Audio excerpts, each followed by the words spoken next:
What's up, SC Nation? Welcome back to another video. So, I am being asked quite a bit, hey, what certification should I do as a non-techie or as a techie? Initially, I would say, like, hey, just wait till you get a job and then figure out what certification, because there wasn't one certification that could help with everything. Well, as I'm learning more, I'm finding that there is one.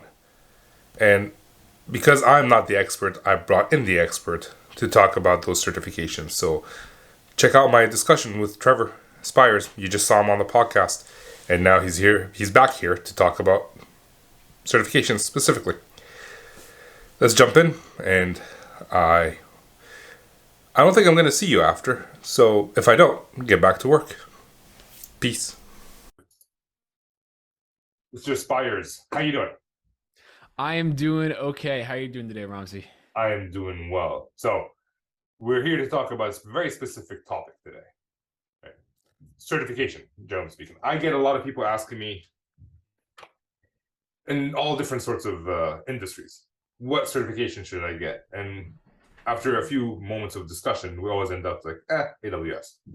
So let me ask you this. Why anybody who's in tech, in your opinion, should get certified in AWS? Sure. I mean, so that as far as AWS certifications in general go, I think regardless of where you're at in your tech career, right? Certifications are valuable. They've helped me in my career, and I think getting started with regularly certifying early is good. As far as like why AWS, I mean, it's no secret that cloud is growing at a insane rate. I mean, even if you look at a company like AWS, last year the company's revenue was like $89 billion for that product line, and it's growing like 40% year over year. So it's already one of the most the AWS certs are already one of the most in demand certs that there are. And even looking forward at that growth rate of like 40% year over year, there's just going to continue to be more roles. So I think that like there's a tactical aspect of like, hey, there's just opportunity in the job market, but also outside of that kind of selfish aspect as a technologist, I started my career as a network engineer. A lot of people, have like specialized roles, especially if they work in like a traditional data center environment. The cool thing about Amazon certifications and cloud certs in general is you really get exposed to a lot of new technology in one go. So like I was a network person, a security person, but through AWS certs, I've learned databases and machine learning and analytics and storage and all these really important concepts that you just don't really get exposed to in kind of like a siloed Yeah. specialist type of role. So I think it's really valuable for anybody, whether you're new or you've been in the industry for a while, to take a look at these type of certs. Yeah, it's funny, like, so when I'm talking to people, like, my clients are from all sorts of different industries. There's data science, there's DevOps, there's security. They're not related in any way, shape, or form, but for some reason, AWS, if you learn AWS, there's a lot of information about a lot of like cloud security. If you're in security, if you're in DevOps, there's DevOps on the cloud, right? So that's why it ends up, it doesn't matter what industry you're in, at some point you might end up touching AWS. And I used to work for Alcatel-Lucent. Alcatel-Lucent had certifications. Juniper has certifications. All of the other companies have certifications. But when customers where employers were searching for people with certs, they always listed Cisco certs. They never listed the Alcatel-Lucent certs. So, like, yeah, you can do any sort of cloud certifications. Just AWS it's a brand. It's the most known brand. 100%. Yeah, I mean, I started my career with CCNA and Cisco certs 10 years ago. I think that those certifications were really similar to what I see the cloud certifications doing today. And just like you said, like a lot of people that start learning cloud, I think a really common mistake I try to push people away from is I see people that will get like the entry level cert for Azure and GCP and Amazon. And like that's okay, but like these skills are highly transferable. So Yeah. if you become, it's better to go deep in one area, because if you are an expert at AWS, it's not that hard to pick that up and forklift your knowledge into GCP or Azure. Whereas if you just go like 100 level in all three of the clouds, you're kind of just learning the same stuff over and over. So I Yeah. think, yeah, you get more bang for your buck with AWS just for where they are in the market today. At that point, you're learning terminology versus technology. Ooh, Exactly. that's good. All right, all right, I'm gonna keep using Yeah. that. You should use that too.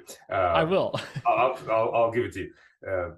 Okay, so if the reason we're talking about this also is a lot of people who don't have tech background want to go into sales engineering and become techie people.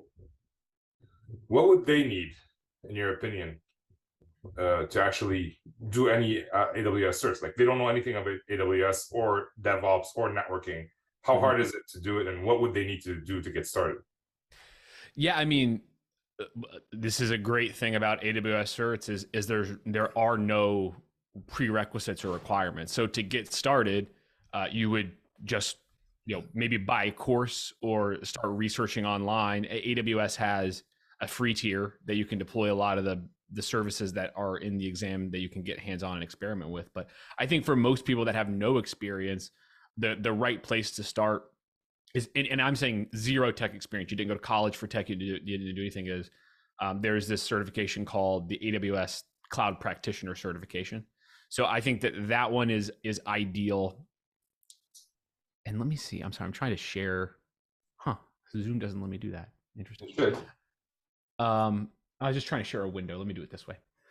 Okay. By the way, a lot of this information is available on your YouTube channel, right?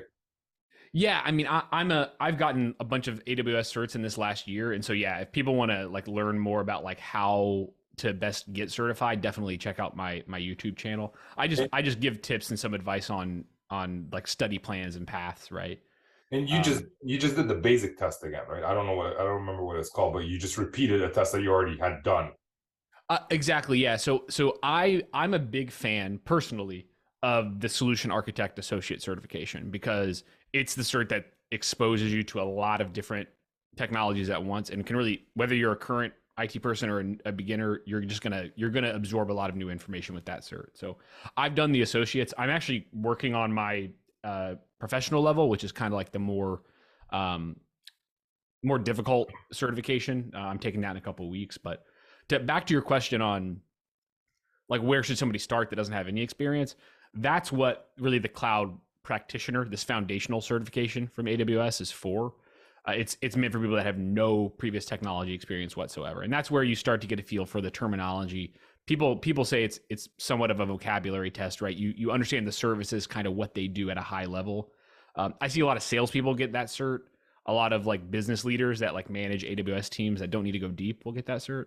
But if your goal is to be a sales engineer or an operator or somebody that's hands on in AWS, you've got to at least go to one of the associate level certs. And if you're a developer, there's a developer cert. If you're a sysadmin, there's a sysops cert. But I think for most people that don't know where to start, the SA associate is really what you should target, just because it's really well documented. It covers everything at the right level, and what's cool is once you complete that certification, I believe a new learner especially might you might learn some storage and some databases and some networking. You're going to learn a lot of different concepts. By the time you're done though, you might have a feel for like, oh, like I really enjoyed learning about cloud security. Maybe I want to dig more into that later. Or I really enjoyed learning about storage. Maybe I want to dig more into that. So that exposure is nice because when you're so new, it's hard to decide like I want to specialize in one thing. And I think it gives you that opportunity to explore and figure out what you're passionate about. So, if I understand correctly, people don't have to do the cloud practitioner one. They can skip it altogether. No, actually, there's not any certification prerequisites for the AWS cert. So you could, if you wanted, you could sit the professional level cert with no prior experience, no prior knowledge. The only requirement is to pass the exam for all of the certifications. Okay. And there's a lot of information about the exams on the AWS website, certification website. But generally speaking, like how many questions? I don't know how much you can share because they make you Oh sign yeah. billion NDAs before you actually get the test. No, it's all public information. So the associate level certs, I want to say they have 60. Actually, the one I took 2 days ago had 65 questions, Okay. and you get like I think 2 hours to answer, maybe a little bit longer. But Not that all you of them can are check. graded, right? No, exactly. So like you'll get 65 questions. I want to say 15 of them, double check on the website, but I want to say 15 of them are not graded. They just put experimental questions in to like try new questions and get feedback from like how many people answer them correctly, basically to make sure the test is balanced.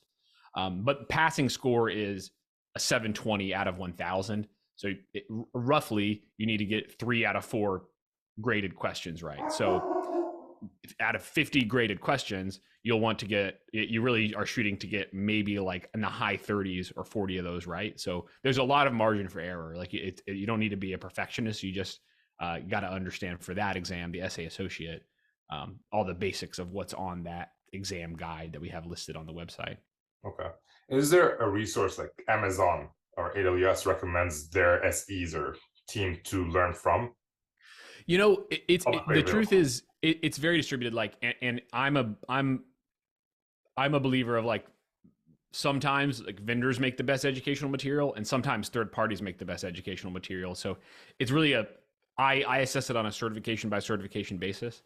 AWS does have this platform called Skill Builder. You can go there. You can get like think of it kind of like an A Cloud Guru or a Udemy where you sign up, but it's all AWS. There's labs, there's training paths. It's really great for learners that want to learn like on that AWS platform, and really it's really good for people who want to get hands on. If you're an experienced person and you just want to get a certification quickly, though, I would suggest looking at courses on Udemy. Like I really like a teacher. His name's Stefan Marik. I use his courses diligently, especially for the associate certs. I think he's got the best training material out there. It's really dense and accurate. The only problem with him is if you're brand new, he goes really fast. He's training experienced IT professionals. So if you're brand new, there are some other resources that might be better that like build those fundamentals. So you're not jumping right into talking about subnets and CIDR whenever you don't even really know what an IP address is yet. So okay. Yeah. I mean, you could always take the course and write down the questions you have and go research them. You don't need a course to learn IP addressing. You're absolutely right. Like there's going to be some, if you're a brand new learner, like there'll be some exploration and some side paths you take to fill out that expertise. But yeah, it's a lot of it. It's all publicly available information. Yeah. It's not hidden anywhere. Yeah, IP addressing has been around for like 100 years. Yeah. So, all right. Like, was there anything else you wanted to share about AWS specifically and certification? Is there? Not really. I mean, I think the big thing is like we were touching on this earlier, whether you work at a Fortune 100 company or you work at a little startup, whether your company uses AWS today or not, like if you have a long technology career, it's very, very likely that you'll need some cloud competency. And so I think everybody benefits from learning a little bit about it. And especially, I talk to a lot of people especially people who've been in the industry for a while, that they work in a security role in a traditional company, and there's this whole thing going on with like these cool innovative projects on another side of the company where the traditional security team sometimes is kind of left out. Yeah. And getting certified is a great way for you to be able to not like in that dynamic as a security team, the cool innovators might see you as somebody who's going to slow them down.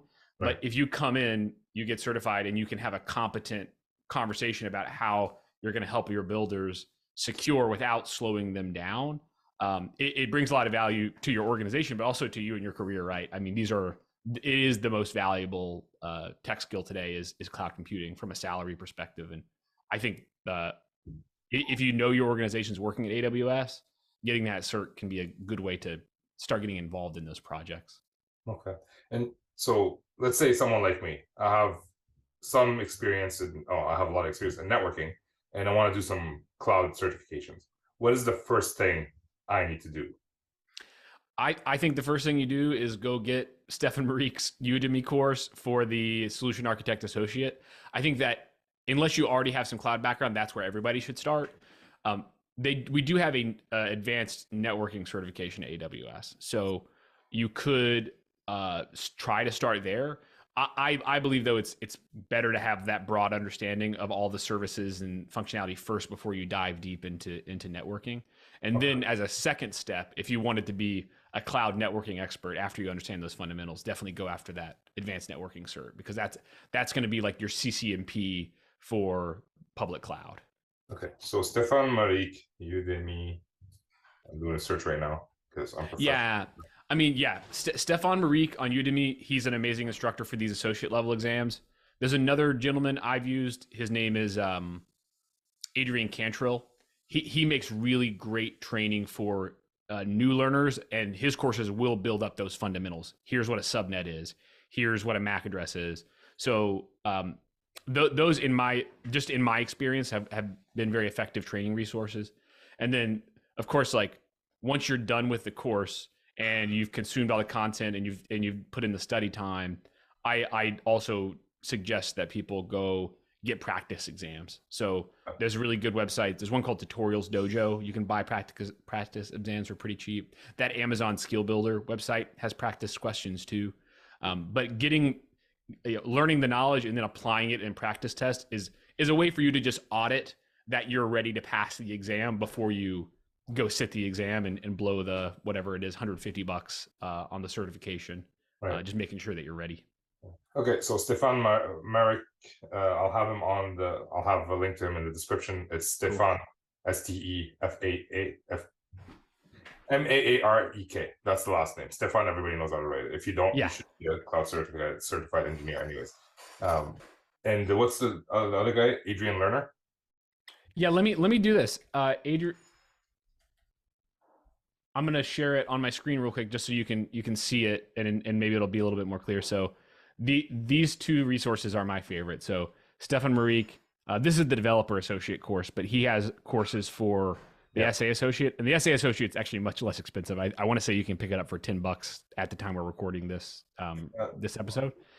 And then this guy named Cantrill, his courses are a little bit, or Adrian Cantrill, his courses are a little bit more pricey, but these are end-to-end courses, great for somebody who is brand new to IT in general. He really breaks down those fundamentals. So I think depending on if you're an experienced learner or if you're a new learner, those are the resources I would suggest. And then finally, that website I was talking about, this called Skill Builder.